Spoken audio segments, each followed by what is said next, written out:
Hey everyone, today we're going to be talking about setting chess goals for yourself. So I've always been a pretty goal-driven person, and I found chess actually lends itself very well to what are called SMART goals. So this stands for specific, measurable, attainable, relevant, and time-bound. So that being said, in chess, I've seen that there are several different types of goals. Usually these are talked about in terms of two things: performance goals and process goals.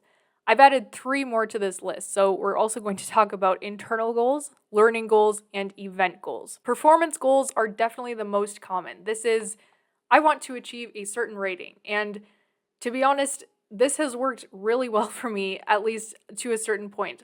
I decided when my online rapid rating was around 1500 that I wanted to achieve a rating of 2000, and I gave myself a time limit and I got there. Performance goals usually have to have at least some aspect that is in your control. So in my case, I could control the amount of rapid games I was playing every day, the focus that I had while I was playing them, etc. But there are a lot of performance goals that have a much larger aspect that is just simply out of your control. For example, my over-the-board rating has been pretty stagnant since I started playing over-the-board tournaments, simply because I am in an area where there's a very small pool of players. I play the same people over and over again, and I just don't have as much control over, going to a larger tournament where there's a bigger playing field and I can choose the section I'm going to play in to gain the most amount of rating possible and all that. Other performance goals might be to place at a specific tournament or beating an opponent at your chess club that you just can't seem to crack. All of these have major aspects that are just outside of your control. All you can control is your pieces, your thought process. You can't control how well your opponent is going to play or which opponents you're going to be paired with at any given tournament. If you have a certain specific rating in mind that you'd like to reach, that is a good long-term goal to set, but a lot of times it's easier and better to focus on the things that are in your control, and that leads us to the process goals. So these are the goals that will hopefully ultimately help you reach the performance goals that you have set that are a little bit more long-term. Process goals are a lot more on the micro level. So for setting process goals, I would encourage you to write down a weekly schedule. Like, actually go get a piece of paper, write it down exactly how you want to spend your week. See where you can fit chess into your busy schedule, and then I would also encourage you to write down exactly what you plan to do with that serious chess study time. My study time usually consists of doing some puzzle rush to keep my tactical vision sharp, doing some longer calculation puzzles, playing longer games online and analyzing them. That's the really important part. And then working on openings and end games. If you're not sure exactly what to focus on, especially if you've got really limited study time, I would recommend going through your past few games and looking at the reasons that you lost. And I actually made a video on this. It's about the Why I'm Losing document, and it really helps you to hone in on your weaknesses, which improving those is only going to make you a stronger player. So that's a great place to start. So these process goals are consistent things that you want to do in order to help you get to those eventual performance goals. This also leads into internal goals, which I'm categorizing as things that you want to specifically work on while you are playing a chess game. So this is really just centered around thought process. So this might be things like, before you make a move, checking what your opponent's move was, asking what does that move do, looking for checks, captures, threats, looking for those forcing moves. That might be something that you want to start doing in all of your games. Another internal goal I would consider to be time management. So if you're like me and you play really slowly, you might have a goal of, okay,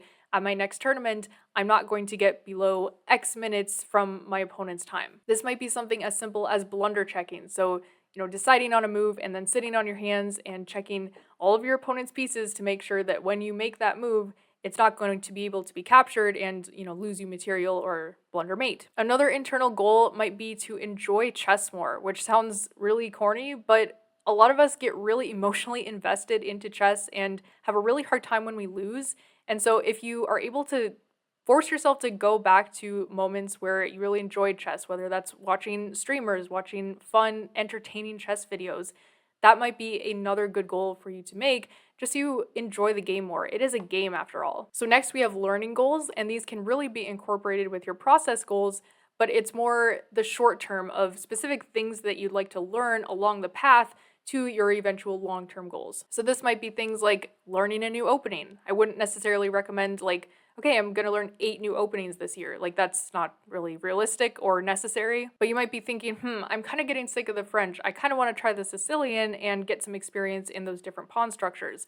That's a great goal for the next couple of months. Another learning goal might be you've got a giant pile of chess books sitting on your bookshelf. If you want to set a goal of, I want to get through 3 of these chess books in the next year or whatever it might be, another good learning goal might be to learn some theoretical endgames. If you're a little bit newer, you might have heard terms like opposition or shouldering, and you just want to get a little bit more familiar with those terms and understand what they mean and how you can incorporate them into endgames that you play. That's a great place to start. Learn the Lucina position, learn different types of rook endgames and different tactics in rook endgames to make sure that you win or hold a draw if you need to. If you're a little bit more advanced, maybe you want to try learning the bishop and knight checkmate because it just gives you a little bit more confidence going into an unbalanced endgame, or you just want to know it for fun. You know, that's a perfectly valid reason. That's another kind of learning goal. And then finally, we have event goals, and this is really community-based. I think chess is a very isolating activity, and so if you're able to connect with more people, that makes it a much more fun experience and sort of gives you more goals to work towards, because if you've never been to a tournament before, that right there is a perfect event goal. You might start by just saying, I want to go to a chess club. I'm going to Google some chess clubs around my area and see if there's one that I enjoy. Maybe make some new chess friends there, or just be able to play against real people and talk about chess with them. You might set a goal of, I want to go to this many tournaments this year, or these specific tournaments this year, and then actually get them on your schedule and get plans made to make sure you can get to those tournaments. If you're not quite ready for that level of in-person involvement yet, or there's just not a lot of chess stuff happening in your general area, there's also online communities you can join. So you might have the goal of joining X number of chess.com arenas, or joining a certain streamer's arena whenever they have one, things like that. Even just joining community discords and clubs online, that's a great place to start, and I would recommend for these event goals just starting where you're comfortable and then trying to push just a little bit out of your comfort zone. You'll enjoy it in the long run, I promise. So when this video comes out, we'll be coming up on the new year, so let me know if you've got any chess goals in mind, and I really hope you can achieve them.